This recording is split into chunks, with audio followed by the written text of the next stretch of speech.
ओम नमो भगवते वासुदेवाय।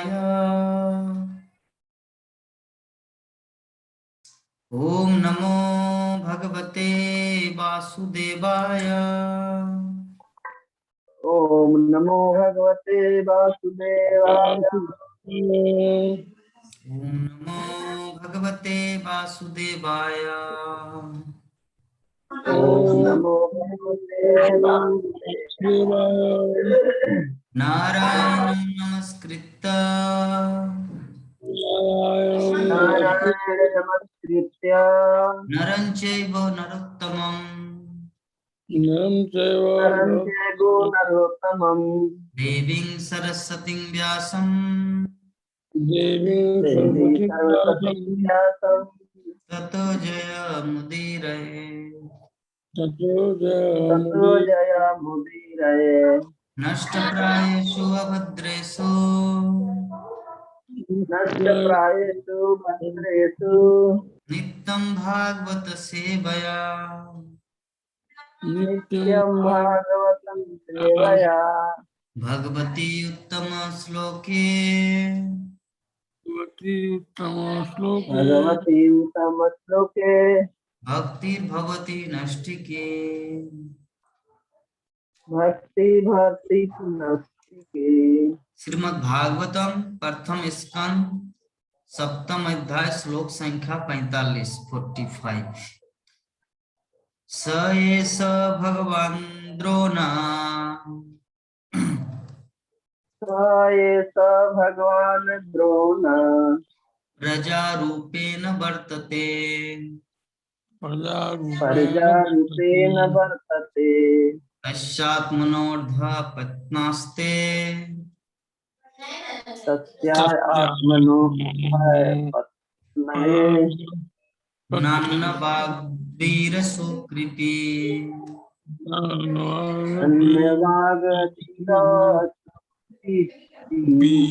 स एष भगवान् द्रोणा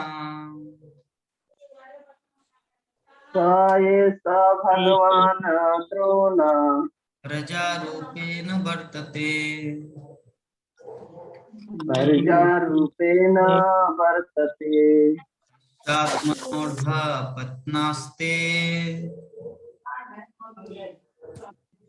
तस्य आत्मानो अधर्तमस्पत्ते नान्न वाग्वरिसुकृति। नन्नवागरीषि। हरे कृष्ण। हरे कृष्ण। तो ऐसा भगवान द्रोण एष भगवान् द्रोण प्रजारूपेण वर्तते प्रजारूपेण वर्तते। तस्यात्मनोऽर्धं पत्यन्यास्ते तस्यात्मनो यर्धं पत्न्यै नन्वागाद्विरसु कृपी।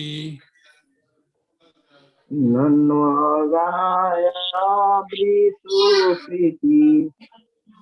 हरे कृष्ण।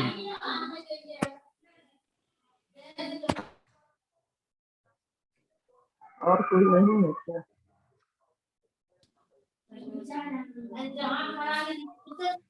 स एष भगवान् द्रोण भगवान द्रोण प्रजारूपेण वर्तते। प्रजारूपेण वर्तते। तस्यात्मने अर्धं पत्न्यास्ते तस्यात्मनो अर्थं पत्या पत्या पत्याम् अस्ते न वर्गारीति सुकीर्ति। नान्वगाद्वीरसु कृपी। अनुवाद हरे तात्पर्य कृष्ण। पढ़िए माता। मैं पढ़ू, मैं पढ़ू प्रभु जी। हरे कृष्ण। अपने पुत्र द्वारा प्रतिनिधित्व किए जाने के कारण वे द्रोणाचार्य अब भी निश्चित रूप से विद्यमान है। उनकी पत्नी कृति सती नहीं हुई क्योंकि वे पुत्रवती थी। जगत गुरु शिला प्रभुपाद की जय। तात्पर्य, द्रोणाचार्य की पत्नी कृति कृपाचार्य की बहन थी। शास्त्रों के अनुसार पति परायण न स्त्री अर्धांगिनी होती है, और यदि वह निसंतान हो तो अपने पति के साथ स्वेच्छा से मृत्यु का वर्णन कर सकती है। लेकिन द्रोणाचार्य की पत्नी को ऐसा नहीं करना पड़ा क्योंकि उसके पुत्र था जो उसके पति का प्रतिनिधि था। पुत्रवती विधवा नाम के लिए विधवा होती है। अतएव हर तरह से अश्वत्थामा द्रोणाचार्य का प्रतिनिधि था। अतएव अश्वत्थामा का वध करने का अर्थ था मानव द्रोणाचार्य का वध। अश्वत्थामा के वध न करने के लिए द्रौपदी। हरे कृष्ण प्रभु द्रौपदी का ही तर्क था। जी। तो ये हमारे श्रीमद् भागवतम के प्रथम स्कंद सप्तम अध्याय श्लोक संख्या 45 नंबर श्लोक है। तो कल हम लोग पाठ किए थे भागवतम का 41, 42, 43 और 44, 41, 42, 43, 44। तो 4 श्लोक हम लोग डिस्कस किए थे।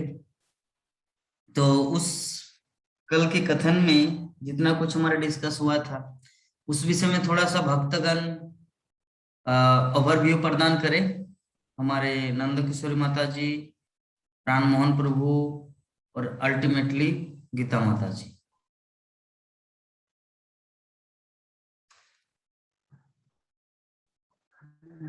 हरे कृष्ण प्रभु जी।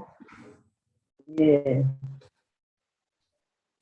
द्रौपदी नहीं, ये अश्वत्थामा को मारना नहीं चाहती, मतलब उनको मारना नहीं चाहती क्योंकि वे द्रोणाचार्य ब्राह्मण के पुत्र अश्वत्थामा। लेकिन ये कृष्ण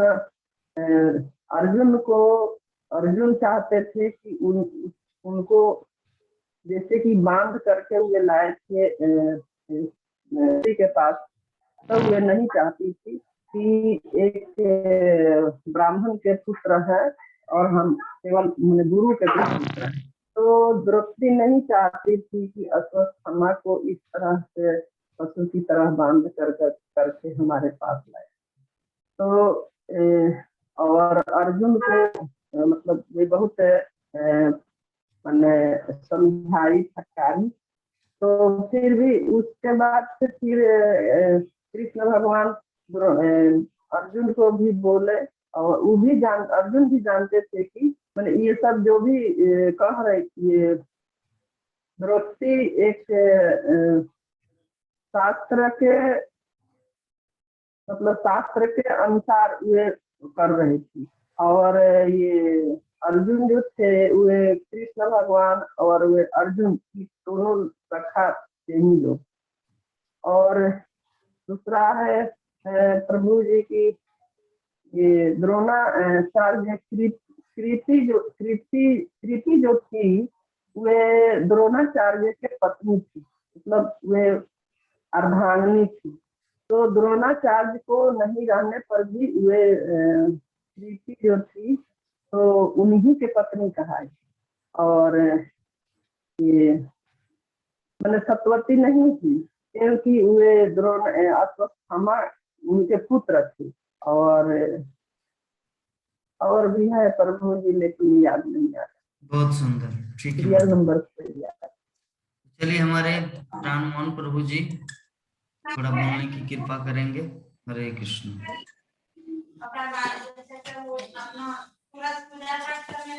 अर्जुन को भगवान कृष्ण जो है बहुत सारा बात बताए कि हमारे वंश के पांचों पुत्रों को जो है मार दिया, कुल विहीन कर दिया। तो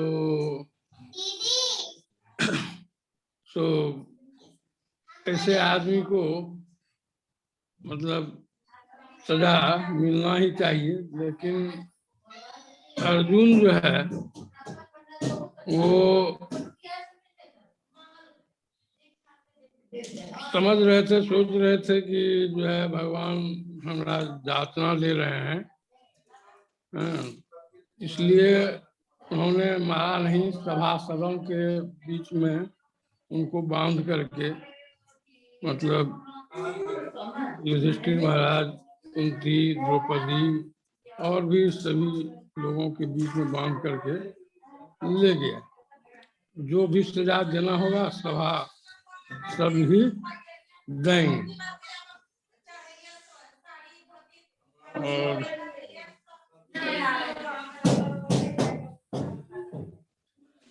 कुंती भी विचार की कि जो है ये ब्राह्मण पुत्र हैं, इसलिए इनको सजा देना ठीक नहीं है।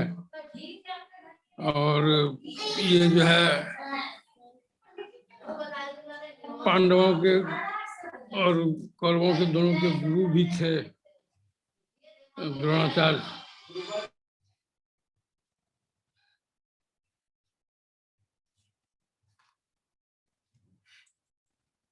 पुत्र हैं, प्रदान कर दिया।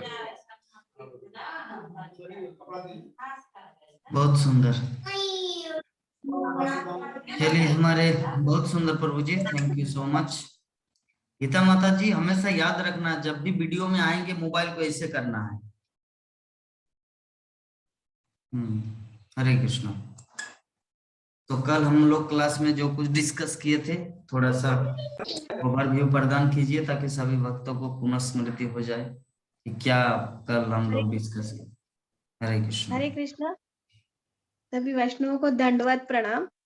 कल हमने 2 श्लोक याद किए थे। श्लोक 2 नहीं नंबर 4। 4। हाँ, अच्छा, मुझे 43 44 किए थे। 43 44 है। उससे पहले दिन जो तुलसी महारानी की कथा हुआ ना, इसलिए 41 42 को पुनः रिवाइज की। अच्छा अच्छा अच्छा अच्छा मतलब 4 श्लोक का डिस्कस होगा। अच्छा, हाँ ठीक है ठीक है। 41 से शुरू करना पड़ेगा मतलब। हरे कृष्णा। अभी हम लोग जो पढ़ रहे हैं द्रोण पुत्र को दंड वाला 7वां अध्याय। बहुत सुंदर तरीके से सबका विश्लेषण हो रहा है। जैसे अभी हमने 41 में जो पढ़े थे वो, अब जैसे सारथी जो अपने श्री कृष्ण सारथी है हमारे, है ना, अपने मित्र अर्जुन के सारथी है। तो अपने शिविर में पहुंचकर अर्जुन ने उस हत्यारे को अपनी प्रिय पत्नी को सौंप दिया बोलते। तो मतलब प्रिय पत्नी को अर्जुन ने किसको सौंप दिया? अश्वत्थामा को। तो अश्वत्थामा को जो सौंप दिए, तो हाँ, द्रौपदी जो है वो बहुत ही भावुक और निर्मल हृदय वाली है। तो उनको बड़ा दुख लगा कि ये कैसे बांध के इनको लेके आए। मतलब स्त्री स्वभाव ऐसा होता है जो उनको सहन नहीं होता है वो सब देख करके, क्योंकि वो एक भद्र महिला थी। अश्वत्थामा को द्रौपदी के समक्ष इस प्रकार लाया तो उनको मतलब वो सहन नहीं हुआ, असह्य लगने लगा। तो ब्राह्मण को अपराधी की तरह नहीं बांध के लाया जाता। क्यों? क्योंकि वो ब्राह्मण गुरु के पुत्र था। गुरु उनको दीक्षा दिए थे, गुरु ने उनको बहुत सारा विद्याएं दी थी, जो आज इतने प्रसिद्ध है पूरे लोगों में, आप किनकी वजह से? उनने आपको शिक्षा दी, उनने आपको हर प्रकार का शिक्षा दिए। कौन सा साइंस बोले थे? विज्ञान, समुद्र विज्ञान, धनुष शास्त्र, ये सब विज्ञान तुमने उनसे ग्रहण किया था। तो तुमको इस प्रकार से उनको नहीं लाना चाहिए, अश्वत्थामा को नहीं लाना चाहिए, क्योंकि वो ब्राह्मण या गुरु का पुत्र थे। तो अभी गुरु नहीं है तो उनके स्थान पर गुरु ही माना जाता है। तो उसमें भी जैसे इन्होंने बताया था एक विषय क्या था, मतलब एक शास्त्रीय विधि और एक था, इनका नाम क्या था, द्रौपदी ने जो बोले थे वो, प्रथा। हाँ प्रथा। हाँ, तो वो जो मतलब प्रश्न ये होता प्रथा, विषय मतलब विषय जो शास्त्रीय ना होकर प्रथानुसार अश्वत्थामा को उनके पिता जैसा सम्मान प्रदान किया जाना चाहिए। ये किनका है? द्रौपदी का था। लेकिन अर्जुन का था नहीं। अर्जुन क्या किए? अर्जुन कृष्ण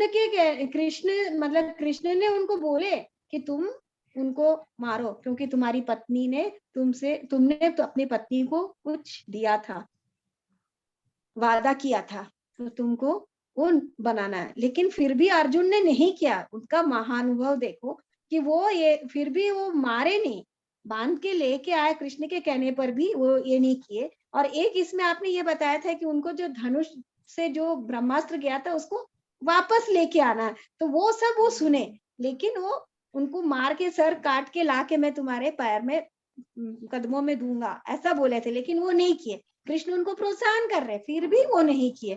तो इससे हम लोगों को क्या है कि इतना अपने खुद के पुत्रों का भी हत्या होने के बावजूद भी उनको वो दुख अंदर है, क्योंकि वो एक माता है। मात्र जो ये है मतलब एक पुत्र, ये बच्चों के प्रति माँ की जो ममता है, वो जानती है कि अश्वत्थामा की माँ को भी वही दुख भोगना पड़ेगा। तो वो नहीं चाहती कि मैं जो दुख भोग रही हूँ वो माता इस पुत्र के वियोग में मतलब भोगे। तो उनका कितना, मतलब शत्रु के प्रति भी कितना कठोर नहीं होती है, वो शुद्ध आत्मा है। उनको बताया कि बोले थे अपने क्या, द्रोणाचार्य की कृपा से ही या धनुष्मान चलाने की विद्या, अस्त्रों को वश में, गुप्त कलाएं सब सीखी थी, इसलिए हम लोग को सब नहीं करना। जैसे दशरथ महाराज के बारे में बोले थे कि वो शब्द वेद बाण चलाए थे, है ना। जो शब्द वेद बाण ये होता है स्थूल और सूक्ष्म। स्थूल क्या है? एटम बम वाला सैन्य विज्ञान का। सूक्ष्म क्या है? जो अभी ये वाला। तो दशरथ महाराज ने जो वेद बाण किया था उसका तात्पर्य पुराने जमाने का और नए जमाने का, ये दो चीज का वो डिफरेंस बता रहे हैं। उस द्रोणाचार्य जैसे कट्टर ब्राह्मण थे, जो सैन्य विज्ञान की शिक्षा क्यों न बनाया गया था, इसके उत्तर में ब्राह्मण को शिक्षक बनना चाहिए, ब्राह्मण को शिक्षक बनना चाहिए। बोले यह विद्या जो है किसी भी विभाग से संबंधित हो, लेकिन विद्वान ब्राह्मण को शिक्षक, धर्म का उपदेश देना चाहिए, दान का पात्र बनना चाहिए। यानी कि प्रामाणिक ब्राह्मण जो ऐसे है जो व्यवसाय नहीं करना चाहिए, व्यवसाय ग्रहण करने हेतु अधिकृत बोले थे। लास्ट सेंटेंस आप बोले दान का पात्र बनना चाहिए, प्रामाणिक ब्राह्मण ऐसे व्यवसाय ग्रहण करने हेतु अधिकृत है।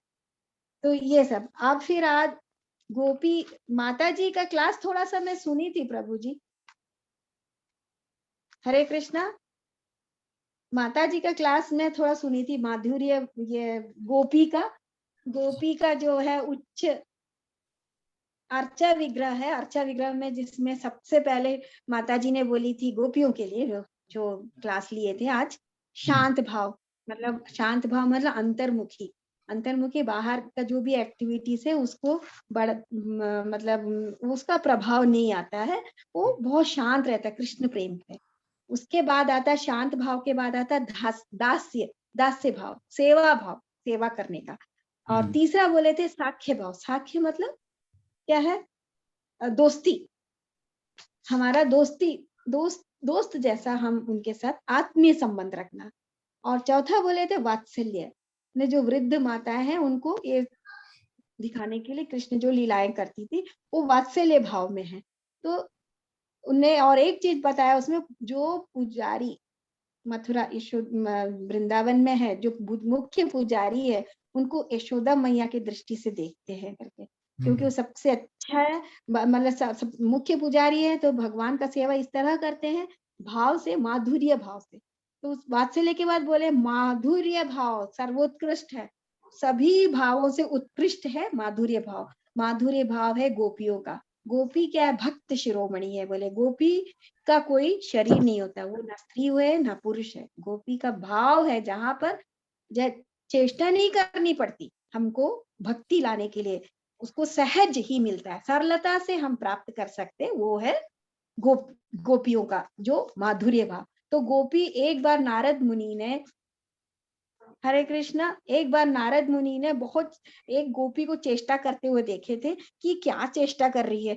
तो वो पूछे, नारद मुनि को रहा नहीं गया। नारद मुनि बोले कि आप क्या इतने देर से चेष्टा कर रहे हो? तो बोले गोपी, क्या मैं ये सोच रही हूँ कि मैं अपने अंदर से भूल जाऊं वो कृष्ण के प्रति जो उनका जो उत्कंठा है हर समय जो रहती है, वो मैं अंदर से थोड़ी देर के लिए भूल जाऊं, ताकि मैं अपना उत्तरदायित्व को पूरा कर पाऊं। तो मतलब हम लोग क्या, हम जैसे लोग क्या करते हैं, चित्त में आता ही नहीं है हम लोग को कृष्ण के लिए, हमको प्रयास करना पड़ता है। लेकिन वो गोपियों को तो वो चित्त में हर समय रहता है कि उनका उत्तरदायित्व भी वो लोग भूल जाते हैं। तो इसको कृष्ण का इसको कृष्ण का चित्त जो आती ही नहीं है, कृष्ण का चिंता हम लोग को आती ही नहीं है। लेकिन गोपियों को चिंता से मुक्त होने के लिए थोड़ा सा भी ये करने का प्रयास करना पड़ता है, हमको प्रयास करना पड़ता है कि हम कृष्ण भक्ति लाए। तो कृष्ण मतलब गोपी भाव में मतलब क्या बोलेंगे, स्वच्छ भाव है, ऊपर कोई भाव नहीं है, इसके ऊपर कोई भाव ही नहीं है उनका। ऐसा है कि गोपी गीत इसलिए गाया गया है, गोपी गीत उसमें रास और रस के बारे में बताया। जब भगवान की भी इच्छा होती है हमारे साथ एकाकार करने की, एकाकार होने का, उसको रास बोलते हैं। और रस मतलब हमारी तरफ से प्रयास करते हैं, जैसे हम लोग अभी उनको पाने के लिए क्या क्या करते हैं, भगवान के द्वारा, भागवतम के द्वारा, दर्शन के द्वारा, उनके धाम दर्शन के द्वारा, है ना, उनका नाम, इसके कारण तो उसको हम रस बोलते हैं। लेकिन जब रास उनको बोला जाता है जो भगवान को भी इच्छा होगी, इस भक्त इतने उच्च उच्च कोटि को हो गए कि हम उनके साथ तारतम्य, वो है गोपी लोग। तो भगवान अपने सानिध्य का सुख उनको देता है, गोपियों जैसे भाव जिसका रहता है माधुर्य भाव। तो भगवान अपनी सानिध्य का आनंद सुख अपने भक्तों को क्यों देते हैं? क्यों देते हैं गोपियों को? क्योंकि प्रत्येक क्षण गोपी लोग प्रत्येक इंद्रिय से जो कृष्ण का रस अनुभव करते हैं, उनका पान करते हैं, उनका रसस्वादन करते हैं, वो है गोपी।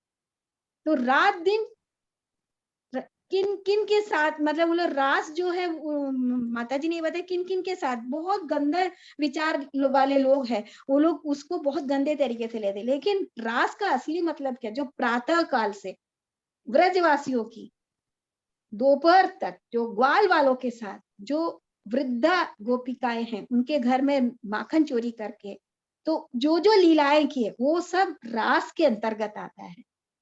तो रास जो अभक्त है उनको ये चीज नहीं समझ में आ सकता, वो लोग उसका गलत अर्थ ही निकालेंगे। तो हमको मन कर्म वचन और बुद्धि से सब कुछ कृष्ण कृष्णमय, ऐसे गोपियों का भाव था, वैसे हमको भी बनना है। तो भगवान उन भक्तों को निमंत्रण देते हैं वेणु वादन करके। तो भगवान सबके अंदर बसते हैं, देखते हैं भगवान कैसे कैसे किसके वैसे, मतलब जो भक्त है, जो विरक्त हो चुके हैं, जो भक्त है ना, भक्ति कर करके जो विरक्त हो चुके हैं, जो अपने सब कुछ मतलब इस संसार को त्याग के सिर्फ कृष्ण ही कृष्ण कृष्णमय अपने चित्त में रहते हैं, तो ऐसे भक्त द्वारा जिनके संसार में पूरी तरह से विरक्ति हो चुकी है, ऐसे भक्त के द्वारा गाया गया गीत है गोपी गीत। भगवान ने इसको किसी तो योग माया द्वारा, ऐसे योग माया के द्वारा ऐसे काम करवाया है। हरे कृष्ण। बोलने को तो बहुत है, बहुत सुंदर माता बोली थी, एक एक शब्द बहुत अच्छा बोली थी। हरे सुंदर। कृष्ण। चलिए, धन्य है उनका सेमिनार और धन्य है आपका स्मृति शक्ति, दोनों ही कम नहीं है ना। जैसे वो बोले हैं उस तरह आप स्मरण भी किए हैं, ये बहुत सुंदर बात है। तो शुरू करते हैं हमारे आज की श्रीमद् भागवतम की कथा। आज का हमारा क्लास, आज का हमारा जो श्लोक है श्रीमद् भागवतम के प्रथम स्कंद सप्तम अध्याय का 45 नंबर श्लोक, जहां पर वर्णन है कि अपने पुत्र द्वारा प्रतिनिधित्व किए जाने के कारण वे, मतलब द्रोणाचार्य अब भी निश्चित रूप से विद्यमान है, उनकी पत्नी कृपि सती नहीं हुई क्योंकि वो पुत्रवती थी। तो ये द्रौपदी अर्जुन को समझा रहे अपने पति देव को कि इसको मत मारो, पशु की भांति क्यों इसको ऐसे करके लाए हो बांध कर, ऐसा नहीं करना चाहिए। उन्हीं की कृपा से तुम्हारा इतना नाम जस ख्याति, सारे विश्व के लोग तुम्हें देख विश्व धनुधर मानते हैं। इसके पीछे एक ही रीजन है कि उन्होंने कृपा पूर्वक तुम्हें वो ज्ञान दिया। इसके लिए तो आपको कृतज्ञ होना चाहिए उनके प्रति। वही कृतज्ञ का मूर्तिमान स्वरूप उनका पुत्र, उनका प्रतिनिधि के रूप में वहां पे उपस्थित। तो इसको अगर मारेंगे तो साक्षात गुरुदेव को मारने के बराबर है। तो तात्पर्य में श्रील प्रभुपाद बता रहे हैं कि द्रोणाचार्य की पत्नी कृपी कृपाचार्य की बांध थी। शास्त्रों के अनुसार पतिपरायण स्त्री अर्धांगिनी होती है, और यदि वो निसंतान हो तो अपने पति के साथ स्वेच्छा से मृत्यु का वर्ण कर सकती है। लेकिन द्रोणाचार्य की पत्नी को ऐसा नहीं करना पड़ा क्योंकि उसके पुत्र था जो उसके पति का प्रतिनिधि था। चाणक्य पंडित बोलते हैं कि एक स्त्री को 3 स्टेज में अपने जीवन को रक्षा करना चाहिए किसी के गाइडेंस में। वो पहला है जब वो बच्ची रहती है तो अपने माता पिता के गाइडेंस में, मतलब पिता के गाइडेंस में। जब वो युवती बनती है तो पति के गाइडेंस में, अर्थात जब पत्नी बनती है। और जब उनका पति का देहांत हो जाता है तब वो अपने पुत्र के गाइडेंस में रह सकता है। यही एक नारी के जीवन चर्चा है। तो विषय वस्तु है यहाँ पे श्रील प्रभुपाद कमेंट कर रहे हैं तात्पर्य में कि अगर असस्थमा अगर नहीं होता, अगर द्रोणाचार्य और कृपी ये दोनों क्या अगर कोई संतान नहीं होता तो द्रोणाचार्य के मरने के साथ साथ ही कृपी भी अग्निदाह में प्रवेश करते, मतलब सती वरण करते। लेकिन उन्होंने ऐसा किया नहीं। क्यों? क्योंकि उनका पुत्र है, और उनका पुत्र क्या है? साक्षात उनके पति का प्रतिनिधि। तो पति के रहते हुए एक पत्नी को सती नहीं बननी, मतलब उसको अग्नि में अपने आप को न्यौछावर करके अपने जीवन को नहीं त्यागना चाहिए। क्यों? क्योंकि उसका पति है। कैसे पति है? श्रील प्रभुपाद बता रहे उनके पुत्र के रूप। ये शास्त्रों का प्रमाण है, शास्त्रों का नियम है, शास्त्रों के अनुसार उसके पति का प्रतिनिधि था। लेकिन द्रोणाचार्य की पत्नी को ऐसा नहीं करना पड़ा। क्या? स्वेच्छा से मृत्यु वरण नहीं करना पड़ा। क्यों? क्योंकि उसके पुत्र था जो उसके पति का प्रतिनिधि। तो पुत्रवती विधवा नाम के लिए विधवा होती है। अतः हर तरह से अश्वत्थामा द्रोणाचार्य का प्रतिनिधि था। अतः अश्वत्थामा का वध करने का अर्थ था मानो द्रोणाचार्य का वध। तो अश्वत्थामा के वध न करने के लिए द्रौपदी का यही तर्क था। तो द्रौपदी कितना फिलोसॉफिकल, जैसे देखिए कल हम लोग जो डिस्कस किए कि 2 तरह के लोग होते हैं, एक द्रौपदी का लाइन का, एक भगवान कृष्ण और अर्जुन का लाइन का। लेकिन आज हम लोग देख पा रहे हैं कि द्रौपदी पूरा शास्त्रीय युक्ति तर्क के साथ प्रमाण प्रस्तुत कर रहे हैं कि अगर आप एक गुरु पुत्र को मारेंगे दैट मीन्स अपने गुरुदेव को आप हत्या कर रहे हैं। इसलिए आपको ऐसा नहीं करना चाहिए।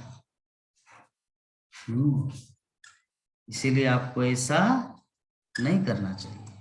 तो द्रौपदी का यही तर्क है। तो आगे वाले श्लोक में बता रहे, माता जी पढ़िए तो।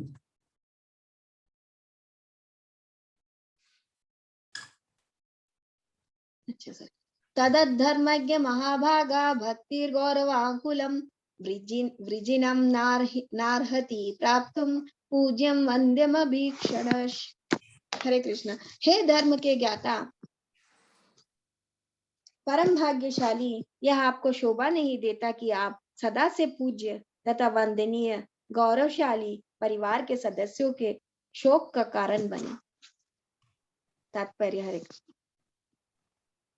किसी सम्मानित परिवार के प्रति लेश मात्र अपमान दुख उत्पन्न करने वाला होता है। अतः सुसंस्कृत मनुष्य को चाहिए कि ऐसे पूज्य कुल के सदस्यों के प्रति सोच समझकर व्यवहार करे।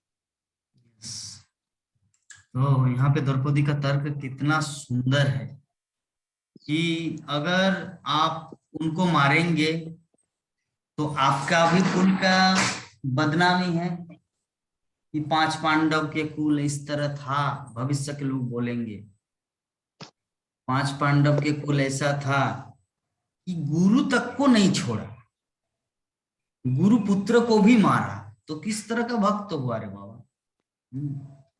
इस तरह भविष्य में बदनामी करेंगे। तो द्रौपदी बोल रहे कि और सम्मानीय जो परिवार होता है, सम्मानीय व्यक्ति, सम्मानीय संस्कार और ऐसे खानदान में अगर कुछ इस तरह निंदक कार्य हो, अपमान, तो यहाँ पे श्रील प्रभुपाद वर्णन कर रहे हैं जो अपमान चीज है कि आपको शोभा नहीं देता कि आप सदा से पूज्य तथा वंदनीय गौरवशाली परिवार के सदस्यों के शोक का कारण बने। मतलब किसी सम्मानित परिवार के प्रति लेश मात्र अपमान दुख उत्पन्न करने वाला होता है।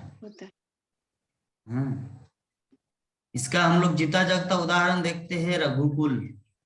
भगवान श्री रामचंद्र जब 14 वर्ष वनवास से लौटे और राजा बने, और उसके बाद भगवान राम विभिन्न नगरों, मतलब नगर के किसी दूसरे देश में थोड़ा घूमने लगा कि फीडबैक देखने के लिए, फीडबैक जानने के लिए कि मैं जो राजा बना हूं प्रजा कितना खुश है या कितना किस तरह के अवस्था में है।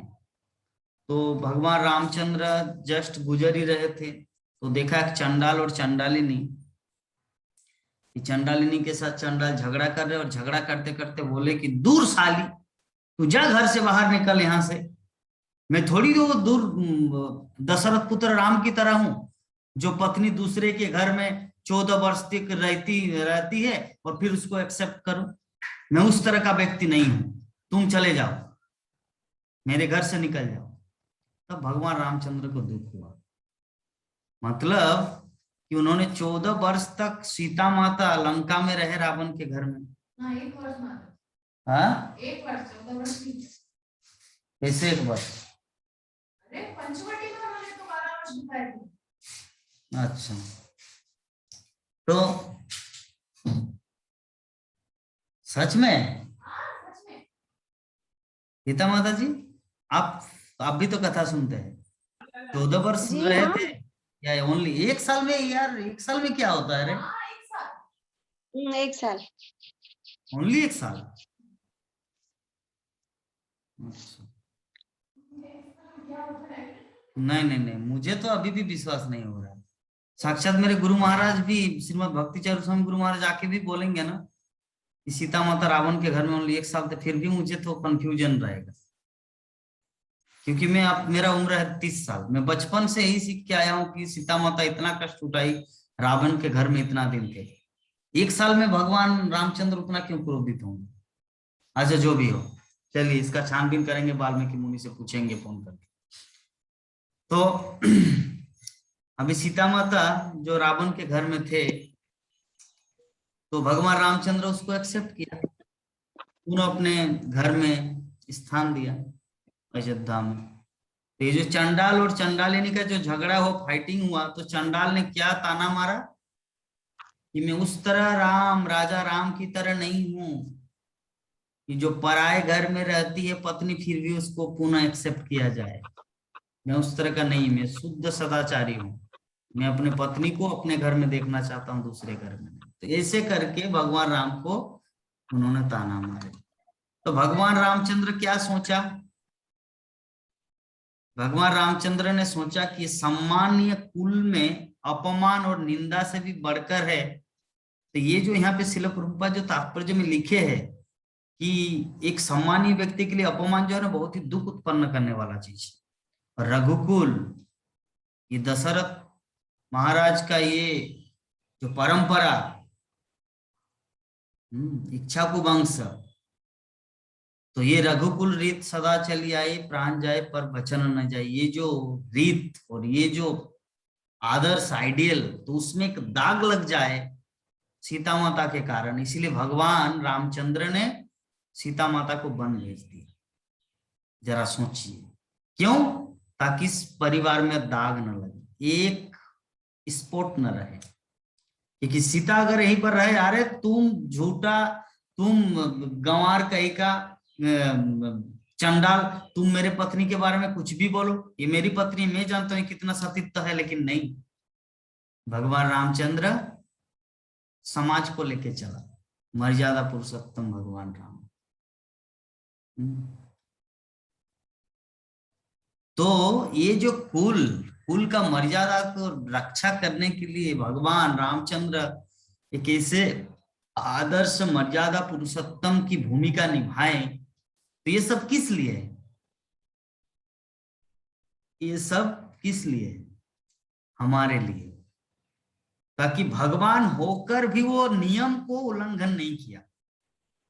अगर कोई दूसरा व्यक्ति होता तो क्या करता? अरे तुम मुझे बोलोगे कुछ भी कि मेरी पत्नी दूसरे के घर में थी, तो मैं अपनी पत्नी को त्याग दूं? तुम बोलते रहो, हाथी के पीछे कुत्ता भौंकता है, ऐसे करके छोड़ देता। लेकिन भगवान रामचंद्र ऐसा नहीं, सबको सम्मान दिया। चलो बाबा, तुम चंडाली सही, तुम बोले हो, इसीलिए तुम एक नागरिक हो मेरे अयोध्या का, इसलिए मुझे उसको फॉलो करना है। प्राणमोहन प्रभु ऐसे कीजिए मोबाइल को, उसको फॉलो करना है। तो इसीलिए भगवान रामचंद्र उनको भी सम्मान दिए और सीता माता को घर से दूर वशिष्ठ ऋषि के आश्रम में भेजा। तो ये है एक आदर्श व्यक्ति का लक्षण। तो कुंती मतलब द्रौपदी माता अर्जुन को यही चीज समझा रहे कि अगर तुम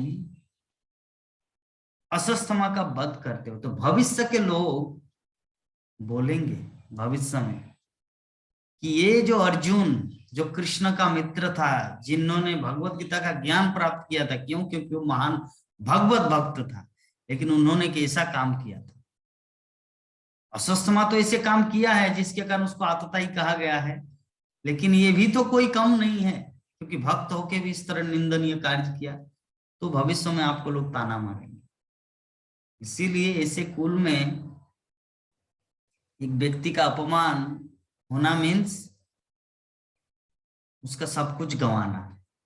इसीलिए बोलते हैं हमारे गुरु महाराज राधानाथ स्वामी महाराज कि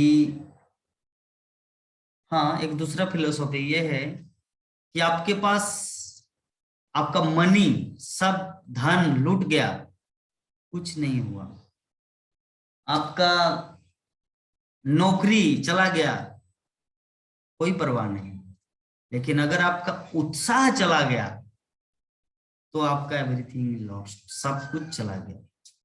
मतलब उत्साह जो है ना, व्यक्ति को पुनः नौकरी भी दिला सकते हैं, व्यक्ति को पुनः पैसा भी ला सकते हैं, लेकिन अगर वो उत्साह ही ना रहे, जैसे हमारे गुरु महाराज भक्ति चारू स्वामी गुरु महाराज, उनके पिता वो फिल्म डायरेक्टर थे कलकत्ता में, टॉलीवुड, लेकिन जब गुरु महाराज की माता का देहांत हो गई तो गुरु महाराज का पिता इतना उत्साहहीन हो गए कि वो पुनः उस स्टेज में आ ही नहीं पाए, अपने बच्चों की भी अच्छी तरह देखभाल नहीं कर पाए। इसीलिए गुरु महाराज किसी माँ के घर में पले बढ़े, वहां पे पढ़ाई लिखाई की। अल्टीमेटली जो उत्साह था वो उत्साह वो खो दिए। तो इसीलिए अगर किसी का